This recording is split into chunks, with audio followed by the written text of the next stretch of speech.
Good Friday evening and welcome to the NCWLIFE Evening News. I'm Grant Olson.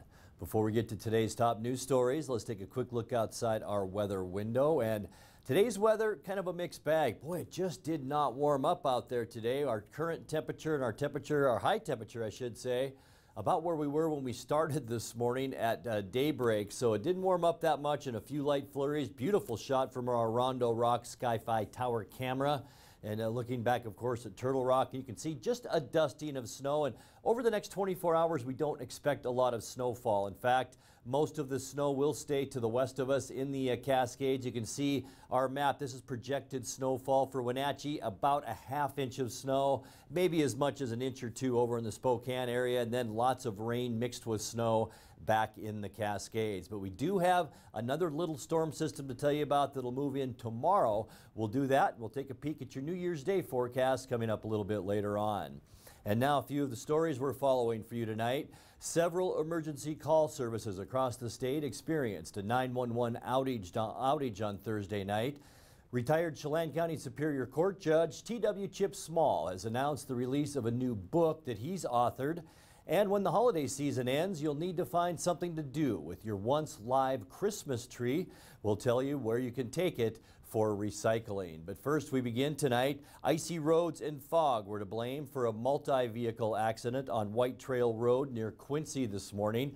The accident happened around 11:30 on the Corners section of the highway near Clockham Ridge Golf Course. The road was closed for a time to allow crews to clean up the accident scene. No word of any injuries involved in that crash. And in other news, a Yakima man was killed last night when he was struck by a vehicle while standing on the side of Interstate 90. That was about 7 miles east of George. State troopers identified the victim as 31-year-old Thomas Whitlock. Troopers say Whitlock was standing next to his disabled vehicle on the left side when he was struck by a pickup that was driven by 50-year-old Christopher Simeon of Wenatchee. Whitlock was dead at the scene. Simeon and his two passengers escaped unhurt. No charges were filed. Well, several emergency call services across the state experienced a 911 outage on Thursday night. Rivercom Dispatch Center in Wenatchee notified NCWLIFE of the outage at 8:39 p.m. last night. It was a nationwide outage, according to Washington State Trooper Rick Johnson. During the outage, agencies asked people to call them at direct regular business office numbers. Douglas and Chelan County residents were asked to call Rivercom's regular business line. Grant County residents were advised to call MAC Dispatch Center. Rivercom Shift Supervisor Jason Ayers reported that 911 service had been restored following successful system tests at 4:35 a.m. It was still off and on this morning and now is working again. There is no information yet concerning the cause of Thursday's outage, but in latest news, the federal government is launching an investigation now into the cause of the nationwide CenturyLink outage that has disrupted 911 service, including in the Wenatchee Valley, as we mentioned, from yesterday into this morning. Well, retired Chelan County Superior Court Judge T.W. Chip Small has announced the release of a new book that he's authored entitled "You Are Not a Lawyer Anymore, a Primer for Those Who Want to Be a Good Judge."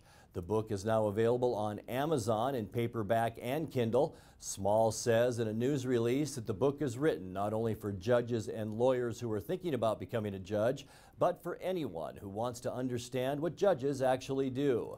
For more information, you may contact Judge Small at judgesmallbook@outlook.com or give him a call at 509-679-0169.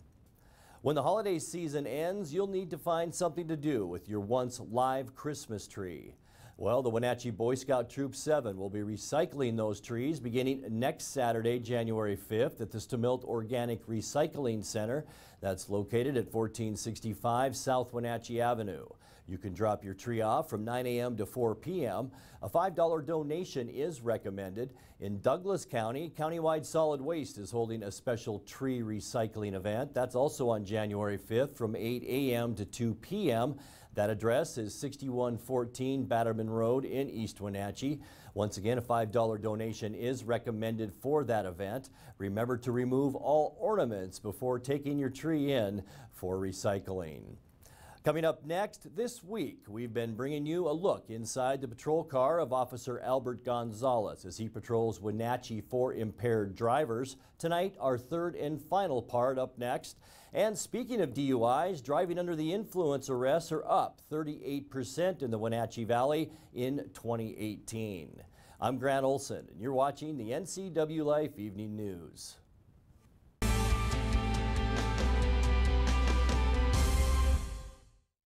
Since 1932, Camp Seneca, nestled on the beautiful shores of Lake Wenatchee, has provided children grades 1 through 12 with the ideal location for kids to learn new skills, have fun, and make friends while creating memories that will last a lifetime.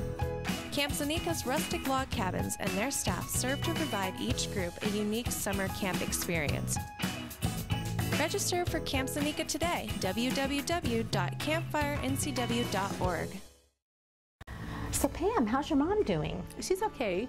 She's struggling. She'd like to stay in her house, and it's getting harder for her to do the daily chores. What kinds of problems is she having? Just basic house cleaning, you know, taking care of her house, yard work, taking care of her medicine. Mm-hmm. It does sound exhausting. It is very exhausting, and I always worry about her. Aging and adult care can assist you or your loved one to remain comfortably and safely in their own home. Contact them today to start the conversation.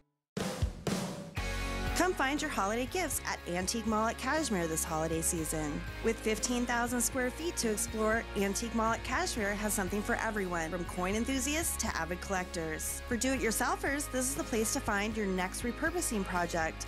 What a great way to make your holiday gifts for someone special, using your keen eye to make something old and new again. Discover your next holiday gift in the Antique Mall at Cashmere. Stop on by today.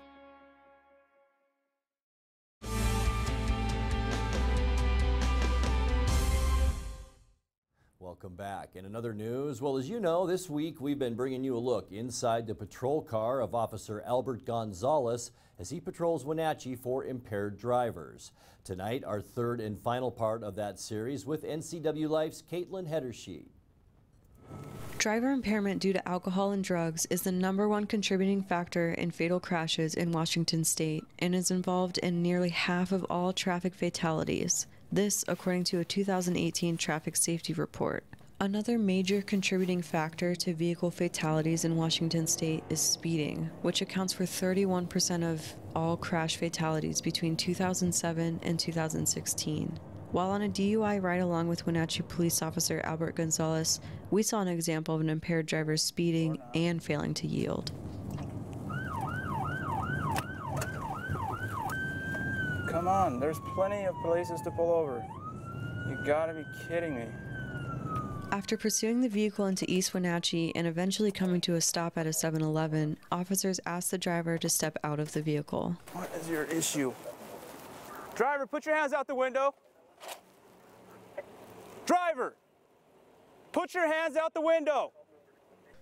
Explaining to police why she failed to stop for Officer Gonzalez, the driver submitted to the preliminary breath test after admitting she had been drinking. Gonzalez places her under arrest for driving under the influence and speeding. Okay, look, I'm not charging you with a felony, okay? I'm not charging you with a felony. This is simply you failed to yield to my lights and sirens, and obviously you're under the influence. Okay. Any driver arrested for driving under the influence in Wenatchee is taken to the Chelan County Jail. In this case, the impaired driver began to refuse to cooperate with Officer Gonzalez, but volunteered for a blood test. After following protocol for a blood draw, the female driver was booked in jail for a DUI. When it comes to DUIs, I asked Gonzalez if he's ever sympathetic toward a person and their story, as it could be the worst day of someone's life. It's all about how you talk to people and how you come across. I always tell people that exact thing, and a lot of officers do too. When we arrest somebody, it is the worst day of their lives. Doesn't matter what the charge is. They're going to jail, so they're not going to be happy about it. Some people know that it's coming. Some people don't care. Others freak out. But ultimately, what it comes down to is I just break it down and I say, hey, look, it's not a felony, first of all. And unless they have more than 4 in 10 years, then it is a felony. But that's another story. A lot of people from all walks of life we see that get DUIs. I mean, professionals, I mean, your average Joe, your hardened criminal, everybody. It's it's kind of a sad deal, but I think a lot of it comes down to people feel that they are fine and they're not. More often than not, DUIs are a preventable crime. Officers often warn the community, just don't drink and drive. That's what I say. It's always safe, just don't drive and just get an Uber. Officer Gonzalez says there are cases where drivers are exhibiting dangerous behavior, but it's not always impairment. Something that we got to be cognizant of too is medical emergencies that might seem like impairment, but aren't. Drivers experiencing a diabetic episode, stroke, a crisis or mental health condition, or even a traumatic brain injury. These are all instances where a driver could be misidentified as impaired. Gonzalez says this is where interview questions and the field sobriety test can help determine the situation, or calling in a drug recognition expert. If all else fails, then a DRE can be called out, a drug recognition expert, to conduct some additional testing. Also known as a DRE, the purpose for this program is to further help officers determine whether a driver is under the influence and what drug is causing the impairment. So I'm a DRE, so I do a lot of DUIs. DREs complete several weeks of training and follow a 12-step procedure when investigating a possible DUI and are required to maintain their certification every 2 years. In our next NCW magazine, we sit down with Wenatchee detective Steve Evett to take a closer look at the field sobriety tests and talk more about DREs. Visit NCWLIFE.com to watch this episode and view other NCW magazines on demand. Caitlin Hedersheet, NCW Life News. And thanks to Caitlin Hedersheet for that series. Great job. You can catch the full-length feature on our website at NCWLIFE.com. And speaking of driving under the influence, arrests are up 38% in the Wenatchee Valley in 2018. That according to a report prepared by the Wenatchee Police Department. Arrests by the Chelan County Sheriff's Office had the biggest jump, up 47% over 2017. But all agencies, including the Chelan and Douglas counties, Wenatchee and East Wenatchee, had significant increases in DUI arrests. The report tracks arrests from January 1st to December 26th. Chelan County deputies arrested 289 people for DUI. That's up from 197 in 2017. In 2016, they arrested 131 people. Wenatchee arrests went from 129 in 2017 to 184 this year, I should say.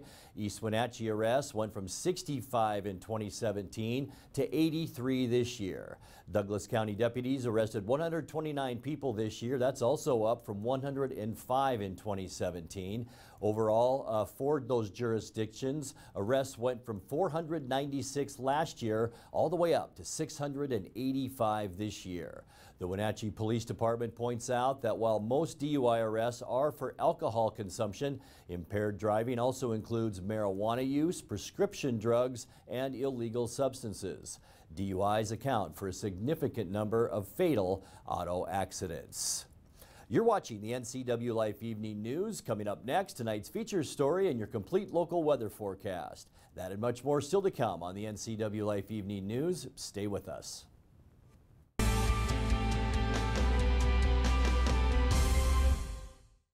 Thanks to the help I received at Goodwill, I have a job. I'm working now. Thanks to Goodwill. Thank you, Goodwill. Thank you, Goodwill. Thank you, Goodwill. Thank you, Goodwill. Goodwill's Employment Connection Center is a free walk-in job search assistance program designed to get you back to work. When you donate to or shop at Goodwill, you're really helping people find work. Thank you. Goodwill, there's more behind the store. Stormy Mountain Brewing and local public house, featuring great family dining in downtown Chelan. We've got burgers, pub fare, and the best barbecue around. Try one of our award-winning sauces made fresh here in-house. So grab the whole gang and come on down. Stormy Mountain Brewing. Beer, barbecue, friends, and beer.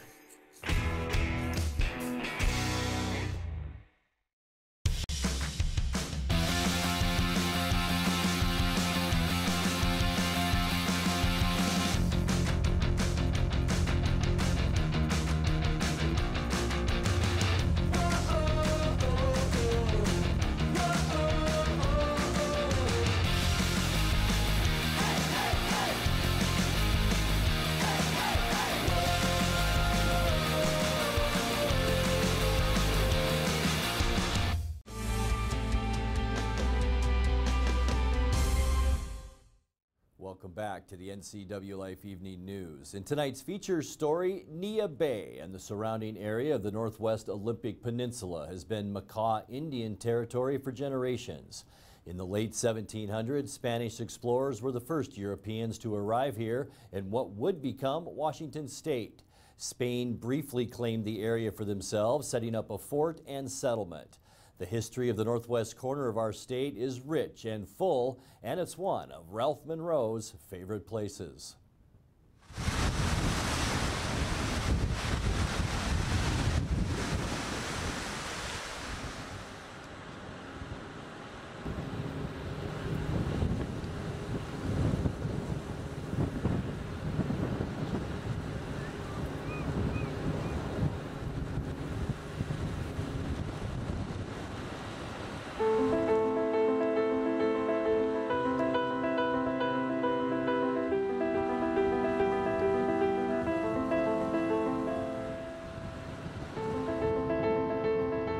This is Makah territory.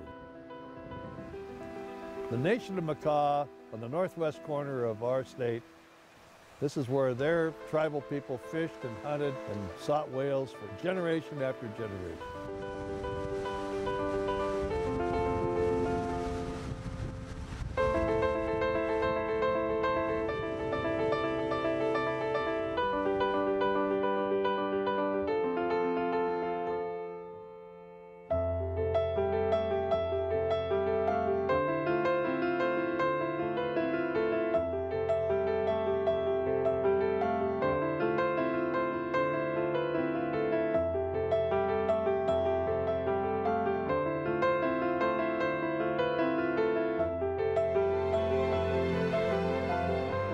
And then along came the Spanish, and they laid claim here in 1792 and actually tried to establish a settlement here at Nia Bay.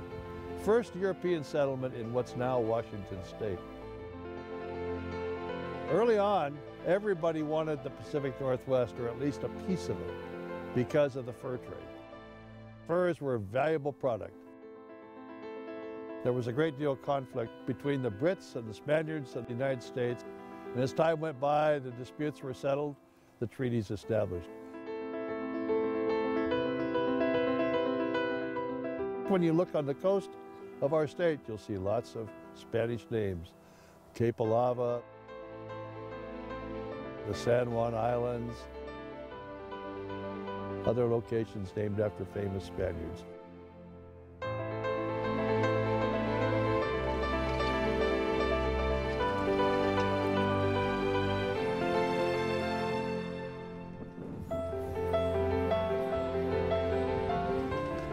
This little memorial is pretty unique. It not only honors the Spanish who came to this area early on, it also talks about the many members of the Makah Nation and other local community members who gave their time to defend the United States during a wide variety of disputes and wars.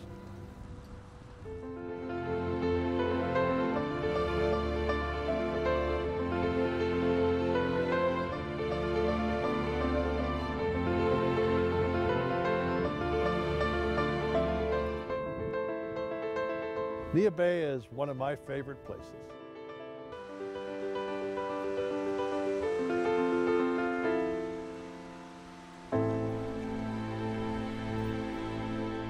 Support for My Favorite Places is provided by the Washington Hospitality Association and by Weatherly Inn, Senior Living, where it's home and your family.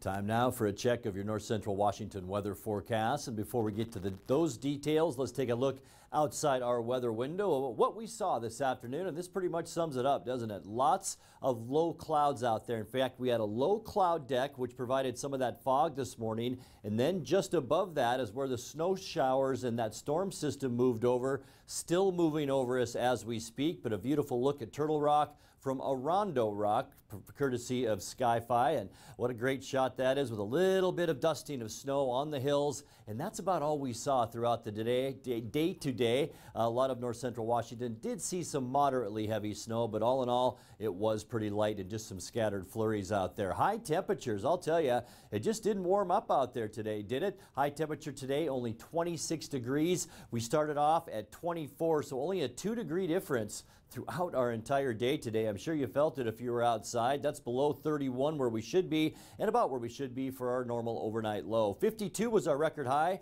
That was set back in 2011, and our record low, one of the coldest readings I've seen for Wenatchee, that was in 1968 at 16 below. We're still at 6.94 inches of precipitation for the entire year. Sunrise this morning, 7:48, and the sun set this afternoon at 4:17. Now let's put that surface loop in motion and jump ahead to tonight at about 11 o'clock. We'll see this storm system come through Washington. 50% chance for still scattered snow flurries here in the Wenatchee Valley. It really won't amount to much of an accumulation, so just a skiff of snow out there.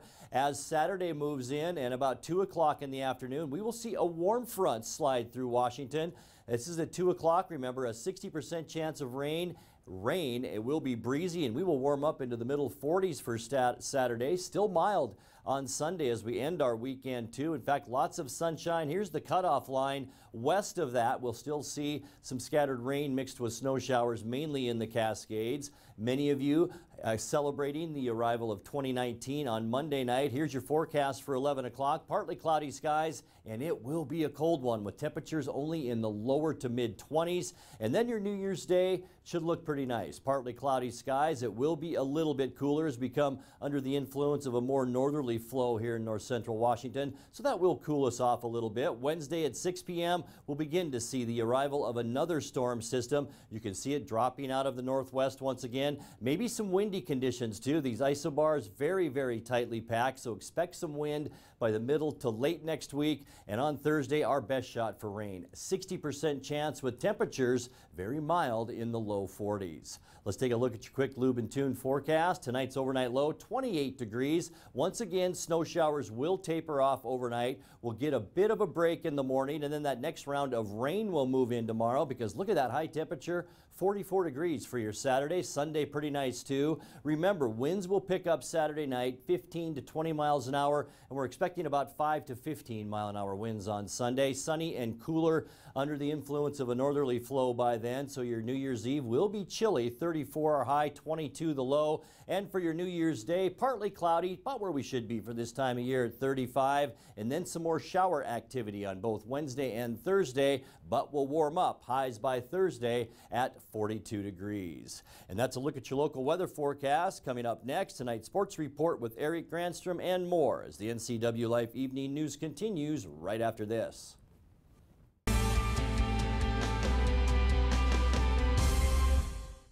Everything we do is about delivering very high quality care and keeping our patients safe. We really work as a team here, and so that's really what makes it worthwhile.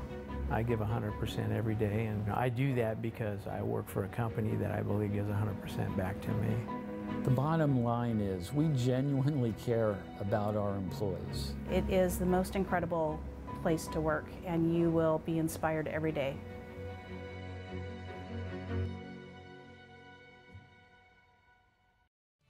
And now it's a sports update on the NCWLIFE channel. And a happy Finally Friday to you. We'll start things off with a look at the Les Schwab Prep girls basketball scoreboard from yesterday. Various tournament play around the area. Haley Van Lith scored 32 points to lead Kashmir to a 76-46 win over Zilla. That's at the Wilbur Ellis Sundome shootout. The Bulldogs also got 18 points from Clare High in the victory. Forks topped host Cascade 44-41 at the Cascade Holiday Tournament in Leavenworth. Eastmont lost in the first round of the Avista Holiday Tournament in Lewiston, 66-54 the final yesterday. That despite 13 points apiece from Caitlin Cox, Britt Vaughn, and Jaden Brown. The Clarkston girls had no trouble dispatching Wenatchee on the first day of the Avista Tournament, winning that one 65-31. Now to the Les Schwab Prep boys basketball scoreboard. Despite 21 points from Mason Landeck and 14 from Sam Phillips, Cashmere boys fell to LaSalle at the Wilbur Ellis Sundome shootout, 67-56 the final. Cascade fell in the opener of its holiday tournament to Forks, 67-46. Donovan Santana made 2 free throws in the closing seconds to help Lewiston over Eastmont, 66-64. That was down at the Avista Holiday Tournament. The Wildcats led by the 21 points of Isaac Wellborn, 14 from Trey Haberlock and 13 from Preston Esparza. Also at the Avista Tournament, Wenatchee edged Clarkston 45-43. So here's what's on tap for day 2 of the Holiday Tournaments. First on the girls' side, we already have some scores in the books. Down at the Lewiston area, day 2 of the Avista Holiday Tournament had Eastmont facing Lapwai this morning at 9. Lapwai held Eastmont to just 6 third-quarter points in a 53-47 victory. Lady Cats led by the 19 points for Jaden Brown and 14 from Caitlin Cox. Wenatchee and Moscow were scheduled to play at noon today. Cascade also scheduled for a morning game against Manson at the Cascade Holiday Tournament. Cashmere was to take on LaSalle down in the Sundome. That shootout earlier today at 1:30. Boys' schedule looks like this. Eastmont took on Muckleshoot Tribal at the morning part of the Avista Holiday Tournament. Came away with a 52-50 win. Wildcats held a 42-33 lead at the end of 3 and withstood a furious comeback in the fourth quarter from Kings and held on for the victory. Eastmont led by the 14 points of Trey Haberlock, 13 from Tanner Nelson. Wenatchee's in the winner's bracket. They'll play Walla Walla tonight at 7:30. Cascade set to face Manson earlier today in the Cascade Holiday Tournament. Cashmere also playing earlier today against WF West at the Wilbur Ellis Sundome shootout.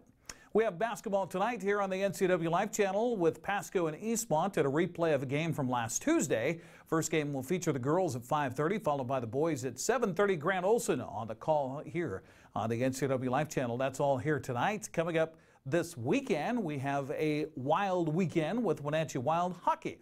They'll take on Merritt tomorrow at 2, followed by Trail Smoke Eaters at 7. Then on Sunday, it's a 2 o'clock game featuring Wenatchee and Cowichan Valley, followed by Prince George and the Wild at 7 o'clock. Well, the Washington State Cougars take on the Iowa State Cyclones in the Valero Alamo Bowl. That's tonight at 6 o'clock.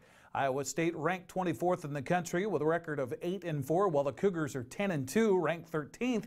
To add a little flavor to tonight's game, the governors of Washington and Iowa have made a little wager. If the Cyclones wins, Washington's Governor Jay Inslee will send a feast of Ivar's clam chowder to Iowa's Northeast Iowa Food Bank. If the Cougs prevail, Iowa Governor Kim Reynolds will send bacon and pork products to Olympia's Thurston County Food Bank from Iowa's famed Vanda Rose Farms and the Lynch Family Foundation. You can watch tonight's game from the Alamo Dome in San Antonio on ESPN. Well, the Washington Huskies off until New Year's Day, Tuesday, when they'll face Ohio State in the Rose Bowl. Of course, college football playoff semifinals are coming up Saturday. Number 3 Notre Dame and number 2 Clemson play in the Goodyear Cotton Bowl Classic at 1 o'clock. Number 4 Oklahoma takes on number 1 Alabama at 5 o'clock in the Capital One Orange Bowl. Both games can be seen on ESPN. The Rose Bowl, by the way, on Tuesday at 2 o'clock, also on ESPN. Well, the Seahawks wrap up the regular season Sunday at home against the Arizona Cardinals. A win means the number 5 seed heading into the NFC playoffs. A loss means the number 6 seed. That would mean a first-round matchup with either the Cowboys, the Bears, or the Rams, depends on what happens this weekend. Other teams battling for final playoff spots are Minnesota and Philadelphia. The only way the Eagles get in is if they beat Washington and Chicago beats Minnesota. The Vikings could earn the number 6 seed if Seattle wins or ties, Minnesota loses, and the Redskins beat the Eagles. Now, the AFC is a lot more interesting. Kansas City, New England, Houston, and San Diego already in. Still alive, Baltimore, Indianapolis, Tennessee, and Pittsburgh. Ravens, Colts, and Titans are all 9-7. Steelers 8-6-1. All comes down to Sunday. So it's going to be a fun weekend of watching sports on TV. The Seahawks Cardinals, by the way, kick off at 1:25 Sunday on Fox. That's a look at sports news. Have a great weekend, everybody. Grant, back to you. Thanks a lot, Eric. And that's going to do it for our newscast tonight. I'm Grant Olson. Thanks for joining us, and have a great and safe weekend.